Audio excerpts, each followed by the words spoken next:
Alors, Monsieur Thierry Reboul, je pense que tout le monde vous connaît, mais je vous laisse quand même vous présenter en quelques mots si vous le souhaitez. Oui, là, on va enlever le monsieur, mais donc je m'appelle Thierry Reboul, je suis l'ancien fondateur d'une agence événementielle grand public qui s'appelle Ubibéné et l'ancien directeur exécutif de Paris 2024, en charge notamment des cérémonies d'ouverture et de clôture des Jeux Olympiques et des Jeux Paralympiques.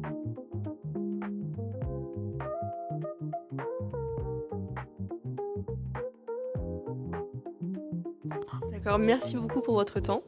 Vous êtes le concepteur des cérémonies des Jeux Olympiques qui ont captivé des millions de spectateurs à travers le monde. Quel conseil donnerez-vous à nos jeunes diplômés en communication pour créer des récits puissants et universels qui touchent leur audience?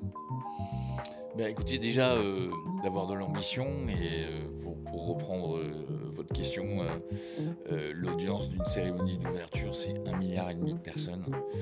Donc ça fait, alors c'est pareil que des millions, hein. À partir de 2000, ça fout autant les jetons, que ça soit des millions, des centaines de millions, des milliards. Mais le seul conseil, c'est sans doute d'oser, c'est sans doute celui d'être obsédé par les idées, de n'avoir au moins au départ aucun frein, aucune limite à l'ambition. Il vaut mieux freiner qu'accélérer dans le métier de la communication, c'est plus efficace, je crois. Donc vraiment de voir les choses en grand, je crois que c'est le meilleur conseil qu'on peut donner. Merci beaucoup. Pour coordonner des événements d'une telle ampleur qui demandent une collaboration avec de multiples talents et métiers, quel enseignement tirez-vous de cette expérience en termes de leadership et de gestion d'équipe et comment cela peut-il inspirer nos diplômés dans leur future carrière? Je pense que la principale leçon que j'en ai retirée, c'est celle d'être intransigeant sur l'essentiel et plutôt tranquille sur les éléments que moi j'appelle accessoires, mais qui peuvent être bien évidemment importants, mais en l'occurrence de ne rien jamais lâcher sur l'ambition et d'être capable de trouver des chemins, pas toujours tout droit, pour arriver exactement là où on veut arriver à la fin. Les Jeux Olympiques incarnent des valeurs fortes comme l'excellence, le respect et l'inclusion. Comment intégrez-vous ces valeurs de votre stratégie de communication événementielle et que pensez-vous de l'importance des valeurs pour construire une carrière pérenne en communication aujourd'hui?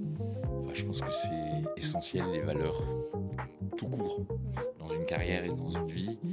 Et quand on parle de ce métier-là, je pense que ça vous rend plus heureux et c'est plus utile et c'est plus important de le faire pour défendre deux, trois valeurs, pas beaucoup, quelques-unes, mais de les défendre vraiment bien et jusqu'au bout.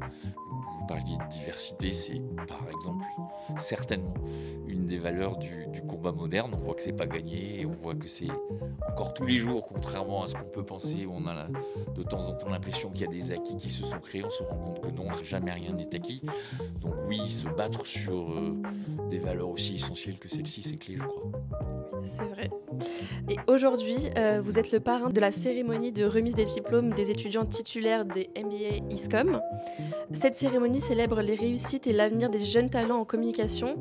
Quel message clé souhaitez-vous transmettre à nos diplômés qui s'apprêtent à entrer dans un monde professionnel en constante évolution? Être courageux. Je crois que c'est la valeur cardinale d'être courageux déjà individuellement parce qu'ils ne riront pas tous les jours, comme aucun d'entre nous, et qu'il faut faire preuve de courage à un certain nombre de moments clés de sa vie et d'être courageux dans leur activité professionnelle parce que c'est certainement ça la valeur la plus rare ou la chose la plus rare dans le monde professionnel. Donc ceux qui en font preuve, je crois, ont peut-être un peu plus de chance encore que les autres d'arriver au bout. En tout cas, merci beaucoup pour vos mots. Je pense que vous allez inspirer nos jeunes diplômés ce soir. Merci beaucoup. Merci à vous.